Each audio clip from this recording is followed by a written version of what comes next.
interesting thing that we're seeing right now is all this chatter about recession. But in fact, the data really doesn't support it as yet. There's still almost 2 jobs for every 1 person who's looking for it.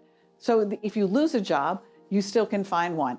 That's one of the big data points that you would always want to look at to find out if the economy is still going. More importantly, we can still see that profits of companies are significantly positive, maybe slowing a bit. An economy can slow, but it doesn't necessarily dip into recession, and interest rates alone are not enough to tumble us into a recession. We've got to figure out what the time horizon is of the economy. Well, I would like to divide things into 2 pieces. Large companies are, of course, global in nature. The rest of the world is slowing much faster due to higher interest rates, due to economic challenges that we have in Europe due to the war in Ukraine and the like, and the startup of China being slower than it was expected to be. So the U.S. separates from that because we're almost our own ecosystem anymore. We actually are manufacturing more here and doing more here. So while I do expect the U.S. to slow, it will be less rapid than the rest of the world. And I do believe if businesses continue to stay very focused on their strategy and on their execution, and that including technological innovation, they will be able to sustain through the cycle.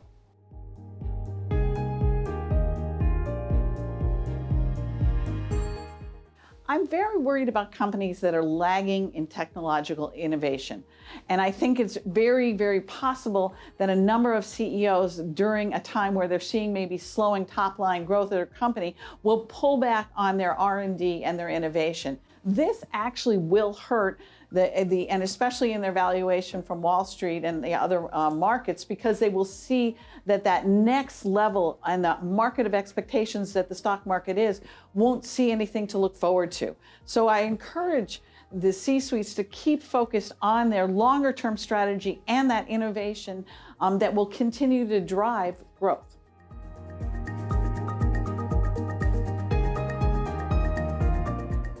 I think the most important thing when I look at data is I look at data of what people actually do.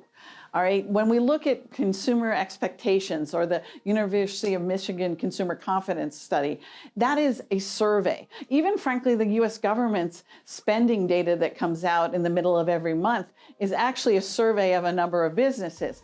I try to look at actual specific data of what people have done. 70% of GDP is consumer spending. So I look at actual consumer spending data from a number of different sources to really know what the consumer has done. Now they're shifting right now, as an example, from spending on goods to services. When we were in the pandemic, we bought a lot of patio furniture and then TVs. Now we're actually going on trips, right? So you see that shift to services.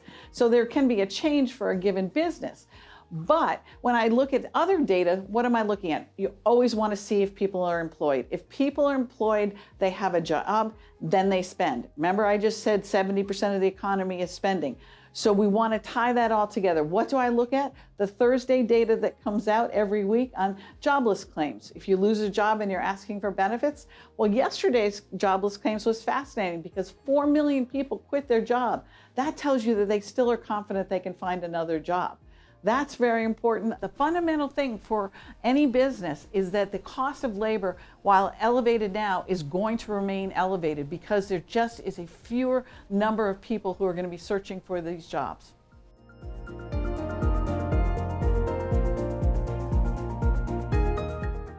When I look at shipping and I look at the supply chain, clearly we know that for the first time in all of our lives, a pandemic happened and the supply chain stopped on a dime. But that's not the case now. And really, we can see that every major company, even the car industry, which was complaining about not having chips, has announced that they will have enough chips by November. So we can see that the supply chain problems have worked themselves through. Alternatively, though, shipping rates have not gone up because all of a sudden these goods are flying around the world. The supply chain is fine. You can get what you want. And especially now that we're doing more manufacturing here in the United States, we're able to have a closer supply chain. However, another, as we were talking about, economic indicator really is looking at where the goods are. I'll give you one quick example. The price of iron ore is dropping because China is actually deciding not to do as much steel manufacturing and thus, building of housing and other office buildings, cities, et cetera, over there. We thus see the price coming out of Western Australia going into Qingdao dropping to reflect that.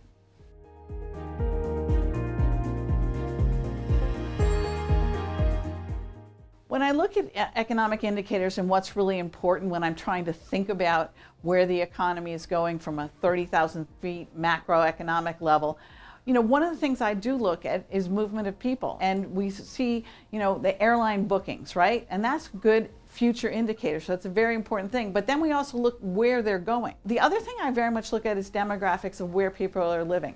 For example, most people don't realize that the average age in Florida now is 47. It's no longer a retiree state. But the point to really understand is, so if you're a business and you're thinking of relocating there, one, I've got a population that's still working, so that's important to know that I could work there. Secondly, it gives me an idea to understand what goods are needed. It's no longer maybe things that people are of an older generation would be purchasing. It is actually much more household formation type goods. So these are some of the interesting indicators that you can look at, right? So if you're thinking about what a leader needs to think about, they need to be understanding what is a trend that I need to react to right now, which everybody had to amp up their e-commerce during COVID. But then now, how do I keep that as a complete ecosystem of how I am communicating with my consumer, with my client? The point is your company must be more agile now. You can't sit and have this 20-year outlook and say that's set in stone. It's really understanding that things change so quickly and you must have thought about it. I'll give you another example, of course, is the banking crisis we just had. Was there enough scenario planning at all these banks of what could happen? It's like all the dominoes that actually fall when you actually have an interest rate increase, because the interest rate increases we have been extremely moderate compared to what we saw in the 70s and the 80s. So this shouldn't have been a shock to the system of any bank. All right, because we all know we've been trading mortgages since 1980. So we all know how they react with higher interest rates. But what didn't happen during that with many of the banks there was to understand if I have a short-term liability and a long-term asset, how do I completely be able to switch those on a dime when I need to? And there's an example, if you're doing this proactive planning, the scenario working with your strategy team, but not just on a semi-annual retreat, but on a consistent basis, then you actually can not just be reactive, but proactive.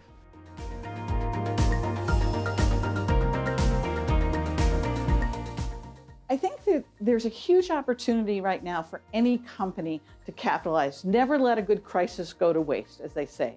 And I think we're not at a crisis point, all right? But what we are at is clearly a global slowing.